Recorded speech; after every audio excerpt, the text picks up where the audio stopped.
quais são os dois elementos de Zelitsa? Um é que os valores são capazes de redefinir a dinâmica econômica, fundamentalmente. Os trabalhos primordiais delas mostrando quando bate contra valores, o mercado não avança.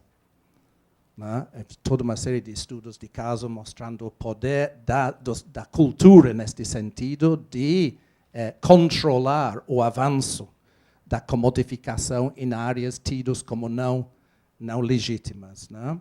Eu acho que Lívia está mostrando isso em outra maneira, como as nossas práticas precisam ser levadas em conta, as práticas coletivas, que diz respeito à nossa identidade coletiva. Então, é um desafio enorme de pensar em transformar elas. E a segunda coisa que a Zelitsa faz é de não demonizar o mercado em relação à sociedade.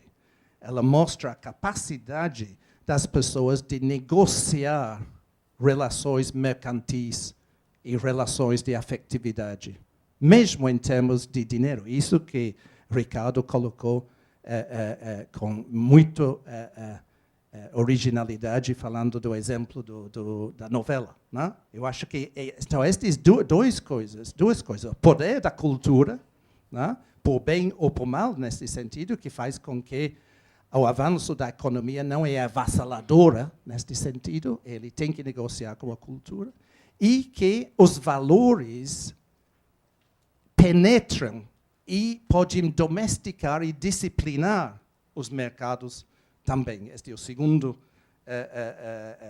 posição dela que a gente tem que trazer para este debate. Então, eu gostaria de resgatar um pouco a amplitude da tradição da sociologia econômica e mostrando nesta questão da recusa da separação entre mercado e sociedade em torno de onde deveriam ser negociados os valores é uma contribuição central para a nossa discussão sobre sustentabilidade. Obrigada, John. Fabiano? Lá atrás. Já tem o microfone. Teria como dois grupos de perguntas. Mais uma vez, parabéns pela discussão super estimulante. É difícil se até apenas um par de perguntas, porque dá vontade de perguntar várias outras coisas. Mas nessa tensão entre perspectivas mais individuais e perspectivas mais holísticas, eu fui lembrando de que o ator aqui, ou pelo menos o agente que estamos tentando discutir, é o consumidor sustentável. E o que a literatura empírica nos fala sobre o perfil desse consumidor sustentável, né, aquele que se mobiliza no mercado para fazer valer seus valores éticos, políticos, né, só para defini-lo, parte basicamente de duas premissas, entre outras, mas focaria em duas premissas.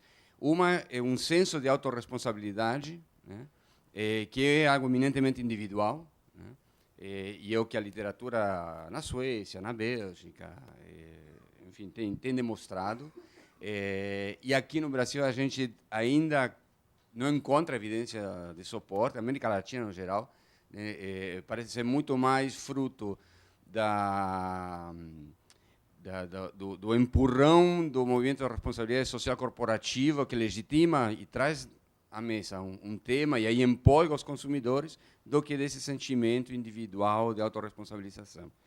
E, por outro lado, as evidências que aí se batem lá fora como aqui, de que não existe esse indivíduo, esse consumidor sustentável, não se ampara num capital social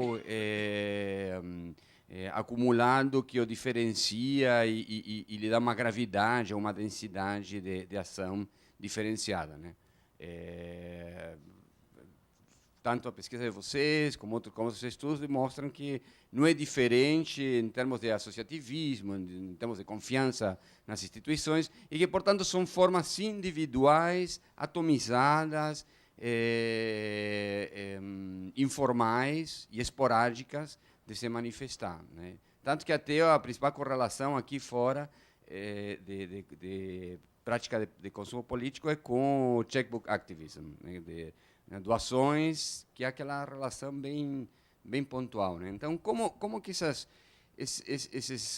duas premissas, enfim, os achados empíricos que enfatizam principalmente o componente individual, se enquadrariam com esse pêndulo entre tentar não pecar por excessos de individualismo metodológico na interpretação desse fenômeno, sem cair também naquele holismo, né, de está tudo predeterminado por agentes fora do indivíduo. E a segunda pergunta seria para o Luiz. A gente viu várias defesas das práticas e dos valores por trás de práticas específicas na relação das pessoas com o consumo, com os objetos de consumo. Como que tu, desde a necessidade de sugerir políticas ou de sugerir ações que venham a avançar uma agenda coletiva, social de sustentabilidade, consegues capitalizar esse tipo de supostos, né? De que, em definitiva, não tem um modelo integrado de consumo sustentável, tem práticas que podem ou não resistir a um apelo de comportamento sustentável. Obrigada, Fabiana. Marta, agora. Bom dia. Eu também queria começar por dar os parabéns à mesa. Foi muito interessante. Todas as comunicações se complementaram. As perspectivas são perspectivas muito dialogantes entre si e foi muito criativo e foi muito positivo. Eu não tenho uma questão direcionada a uma pessoa em geral, mas à mesa. Depois não sei se querem falar todos um bocadinho sobre, ou se escolhem entre vocês.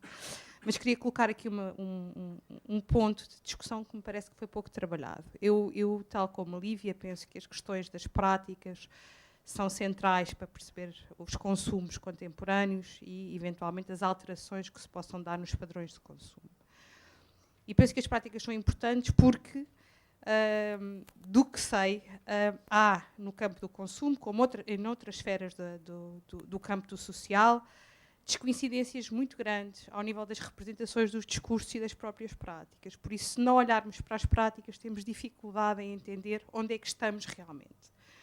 E depois há uma outra coisa que também me parece fundamental para o entendimento das alterações eventuais que se possam vir a efetuar ao nível do consumo. Nós estivemos aqui a trabalhar muito dimensões subjetivas, não é? Falar ao nível dos valores, da cultura. Há dimensões objetivas importantes também implicadas neste processo. Uma das quais eu, enquanto portuguesa, posso trazer aqui para cima da mesa como uma coisa atual que está a acontecer no meu país, que é um retrocesso apreciável ao nível dos consumos. Não está estudado, não está medido, mas é discutido ao nível dos consumos ditos sustentáveis, dos produtos verdes, biológicos. Porquê? Porque são mais caros. E o rendimento disponível das famílias é menor neste momento. Por isso, as pessoas têm os valores, têm as atitudes, compreendem as implicações das suas práticas de consumo, alteraram as suas práticas de consumo e reorganizaram novamente as suas práticas de consumo porque, efetivamente, não têm, objetivamente, o mesmo tipo de recursos que lhes permitiriam consumir de uma forma mais consciente. Por isso, esta dimensão é uma dimensão que tem a ver com um contexto, com uma conjuntura económica específica, política, também social, mas que é muito interessante. Por exemplo, em 6 meses, os supermercados de grande distribuição portuguesa reorganizaram a sua oferta de uma forma quase radical. E o mesmo se passa em França. E o mesmo se passa agora em Espanha. E já começa a ser pensado na Holanda, ou seja, já começa a chegar aos países do norte da Europa. Pronto. E aí, nesta reorganização da oferta do varejo, como vocês dizem aqui, as questões ambientais foram subalternizadas novamente em função de outro tipo. Não quer dizer que as pessoas não tenham presentes, ao nível das representações, aquilo que aprenderam, aquilo que integraram, não é? Todo o processo que fez com que o consumo europeu se tivesse aproximado mais nos últimos 20 anos de um consumo sustentável. E pronto.